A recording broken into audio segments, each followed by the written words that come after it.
This is Design Variety, the variety show for design professionals. It's wonderful to be here with you. I'm the host, Jon Deragon, and I bring with me a couple of decades of leadership and hands-on experience in the design industry. It's a packed episode, so let's get started. Have you ever stopped and thought to yourself, man, it'd be really good if there was some kind of all-in-one mega portal that had all of the imaginable design tools, resources, inspiration, and other things that you need as a designer to be your best? Well, I think your prayers are answered. I have for you tools.design. And think of it as this massive portal with over 1,000 different resources, beautifully categorized and easy to navigate like you could not imagine. Say, for example, you just want some inspiration, like you want to kind of see like what are other people doing out there? What's kind of the newest design trends out there? Well, you just go into the inspiration category, and then what they've done is they've broken all the subcategories into basically key tags, and then you can just go through and find the ones that you want. Maybe you're looking for some UI inspiration. It's got all the usual suspects like Behance and Dribbble and so forth. But when you dig a little deeper, you go, oh my gosh, there's actually a ton of different sites out there that I've never seen before.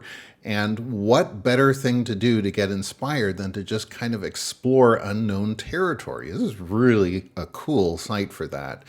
But, maybe you want to just focus in on something specific. Maybe you're working on an e-commerce site, and then it has inspiration sites just for that category. Really nice.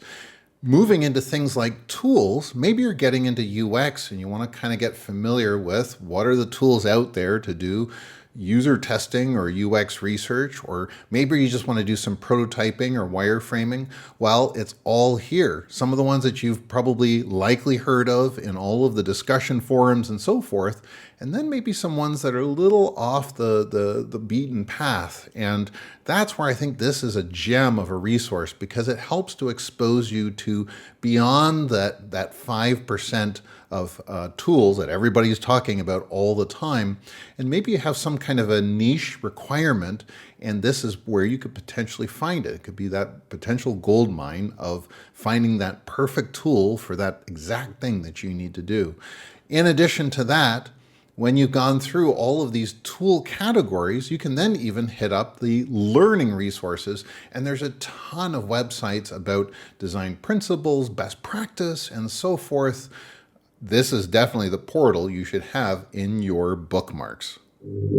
I believe us as designers of digital products do our very best work when we understand user psychology, that we understand how people think, how they perceive the world around them, how they interpret things that are in front of them, and how they make decisions.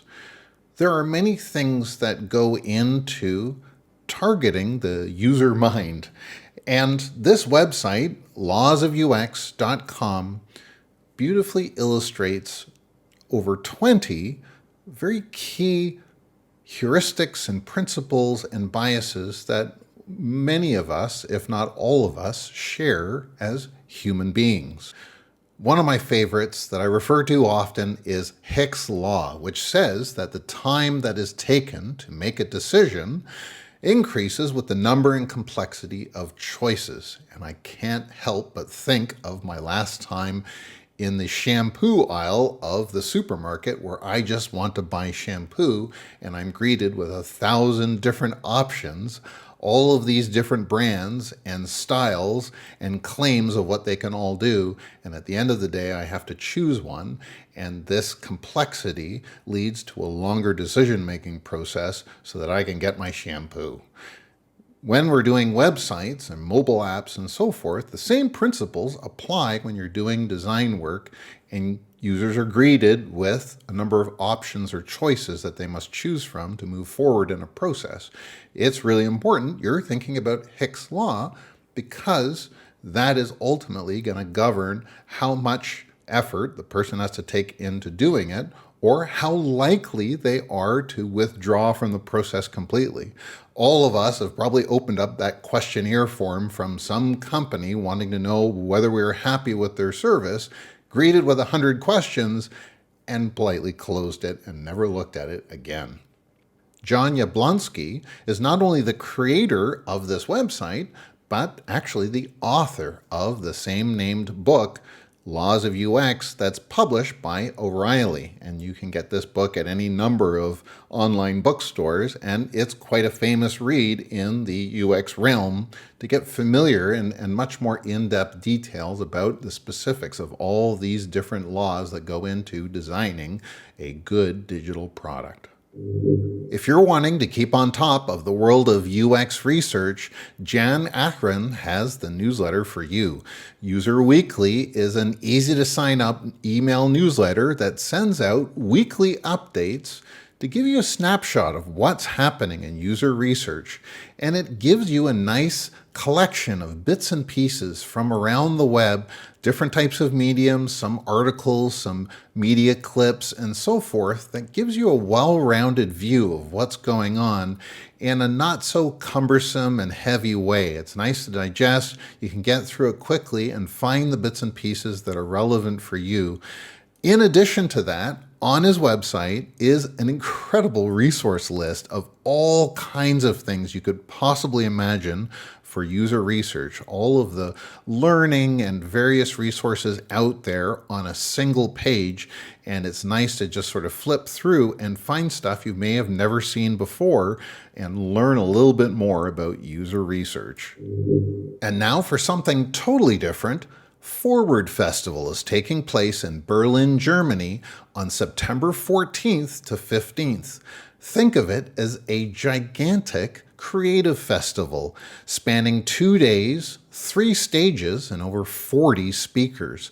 It's full of talks, workshops, and creative installations that I'm sure will inspire even the most artistic amongst us.